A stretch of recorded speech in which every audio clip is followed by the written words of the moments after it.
ஓம் ஸ்ரீ குருப்யோ நமஹ. ஸ்ரீ மகாபரிவாஜனம் மகாபரிவாஜனம் மகாபரிவாஜனம். இன்னைக்கு தெய்வத்தின் குரல் பாகம் 5ல் குரு என்ற தலைப்பில் பெரிவா சொல்கிறத மேலே வாசிக்கிறேன். இது பக்கம் 156லேருந்து ஆரம்பிக்கிறது. இன்றைய தலைப்பு தூது போன தூதுவளை.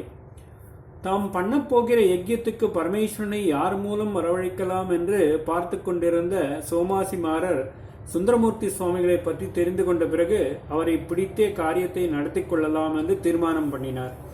ஆனால் அவரை பிடிப்பதும் அப்படி லேசான காரியமாக இருந்து விடவில்லை. ஏனென்றால் அவரை சுற்றி எப்பொழுது பார்த்தாலும் சிவனடியார்களும் ஜனங்களுமாக ஜே ஜே என்ற கூட்டமாக இருக்கும். ராஜா மாதிரி ஒரு பெரிய தர்பார், சிவபக்தி தர்பார் அவர் நடத்தி வந்தார். ஆதி சைவர் என்றும் சிவபிராமணர் என்றும் சொல்கிற அர்ச்சகர்கள் ஜாதியில் அவர் பிறந்திருந்தாலும் அவரை திருமுனைப்பாடி நாட்டின் சிற்றரசரே ஸ்வீகாரம் செய்து கொண்டு வளர்த்தார். அப்புறம் அவருக்கு மூவேந்தர்களுமே அதிலுமே சிறப்பாக சேரராஜா நெருங்கிய பக்தர்களாக இருந்தார்கள். மூவேந்தர்களும் புடைசூட அவர் சிவபாண்டி நாட்டிய ஸ்தலங்களுக்கு போயிருக்கிறார். ஆகையால் அவரும் ஒரு ராஜா மாதிரியே அலங்காராதிகளுடன் பரிவாரம் சூழ இருந்தார். யாரோ ஒரு ஏழை பிராமணனான தான் அவரை எப்படி நெருங்குவது, அவர் கவனத்தை எப்படி கவர்வது என்று சோமாசிமாரர் யோசித்தார்.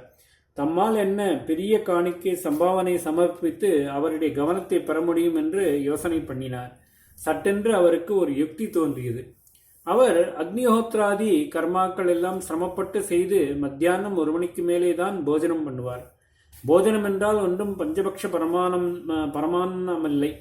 இவன் யார் பார்ப்பான், பிடுங்கி தின்கிறான் என்று எல்லோரும் சொல்வதற்கு இடமில்லாமல் எத்தனை எளிமையாக பிராமணன் இருக்க வேண்டும் என்று சாஸ்திரத்தில் சொல்லியிருக்கிறதோ அப்படி வாழ்க்கையை நடத்தினவர் அவர். ஆனதினாலே யாருக்கும் எந்த தொந்தரவும் இல்லாமல் தானம் தட்சிணை என்று கூட யாரிடமும் எதையும் எதிர்பார்க்காமல் அவர் பாட்டுக்கு பஞ்சாட்சரத்தை ஜபித்துக் கொண்டே ஆற்றங்கரையோடு போய் கேட்பாரில்லாமல் ஒதுக்குப்புறத்தில் முளைத்திருக்கிற கீரை முதலானதுகளை பறித்து கொண்டு வந்து பத்தினியிடம் கொடுத்தே பாகம் சமையல் பண்ணி வைக்கச் சொல்வார்.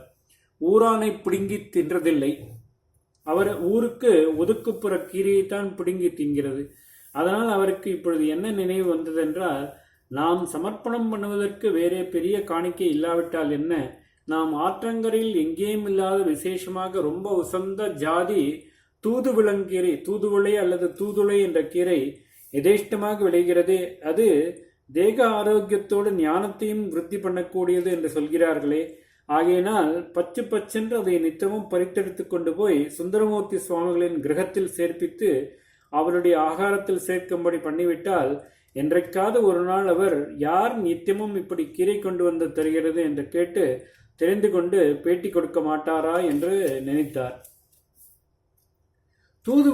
தூதுவளக்கீரை மூலமாக சூக்ஷ்மமாக ஒரு தூது அனுப்பி சுந்தரமூர்த்தி சுவாமிகளின் கவனத்தை கவர யுக்தி பண்ணிவிட்டார். யுக்தியாக மட்டும் பண்ணவில்லை, பக்தியோடும் தான் பண்ணினார். அவர் கீரையை கவனிக்காவிட்டால் கூட போகட்டும், அந்த புண்ணியாத்மா குஷியில் நித்தியமும் நம்முடைய நிவேதனம் போனாலே போதும், நாம் பாட்டுக்கு குவைட்டாக கொடுத்து கொண்டே இருப்போம், நடக்கிறது நடக்கட்டும் என்று முடிவு பண்ணினார். அந்த பிரகாரமே தினமும் சிரமத்தை பார்க்காமல் திருவாரூருக்கு போய் தூதுவளை கொடுக்க ஆரம்பித்தார். சுந்தரமூர்த்தி பறவை நாச்சியார் வீட்டில் வாசம் பண்ணி கொண்டிருந்தார். அங்கே வருகிறவர்களும் போகிறவர்களுமாக திருவிழா மாதிரி எப்பவும் இருக்கும். அந்த அமர்க்களத்தில் சோமாசி மாறர் சுந்தரமூர்த்தி சுவாமிகள் இருந்த பக்கமே போவதில்லை. அவர் பாட்டுக்கு ஓசைப்படாமல் சமையற்கட்டுக்கு போய் பரிசாரகர்களிடம் கீரை கொடுத்து விட்டு போய்விடுவார்.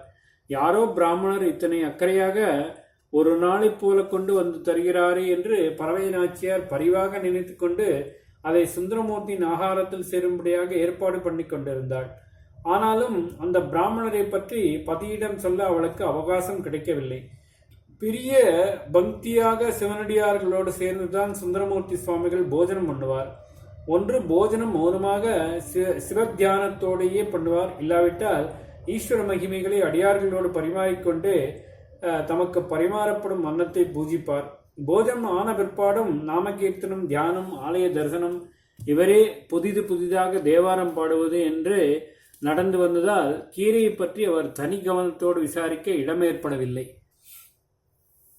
நாள் ஓடிக்கொண்டிருந்தது. சோமாசிமாரரும் மனம் தளராமல் கால்வலி பார்க்காமல் தினமும் கீரை கைங்கரியம் பண்ணி கொண்டு வந்தார். அப்புறம் என்ன ஆச்சு என்றால், அவர் வருகிற வழியில் ஆற்றில் பெருசாக வெள்ளம் வந்துவிட்டது. சோமாசி மாறரால் அதை தாண்டி வர முடியவில்லை. ஐயோ, இப்படி நம்முடைய அல்ப கைங்கரியத்துக்கும் விக்னம் ஏற்பட்டு விட்டதே என்று துக்கப்பட்டார். துக்கப்பட்டு என்ன பண்ணுவது? 4-5 நாளுக்கு வெள்ளம் வடியவே இல்லை. ஆறாத குறையோடு சோமாசிமாரர் வீட்டோடே கிடந்தார். ஆனால் ஈஸ்வரன் இப்படி விக்னம் மாதிரி காட்டியதிலே தான் அவருடைய பிரச்சனையை தீர்ப்பதற்கு வழி வைத்திருந்தான். இப்படி விளையாடுவதுதான் அவன் வழக்கம். அங்கே திருவாரூரில் 4-5 நாள் சேர்ந்தால் போல தூதுவளை போஜனத்தில் சேராததாலேயே சுந்தரமூர்த்தி குறிப்பாக அதை கவனித்து விட்டார். அநேக சமாச்சாரங்கள் அவை நடக்கும்போது நம் கவனத்துக்கு விசேஷமாக வராது. ஆனால் நடக்காமல் நின்று போனால் சட்டென்று கவனித்து விடுவோம்.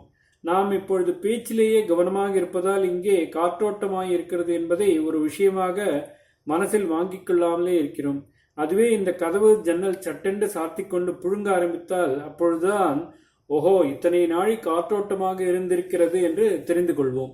ஓம் ஸ்ரீ குருப்யோ நமஹ. ஸ்ரீ மகாபரிவாச்சரணம் மகாபரிவாச்சரணம் மகாபரிவாச்சரணம்.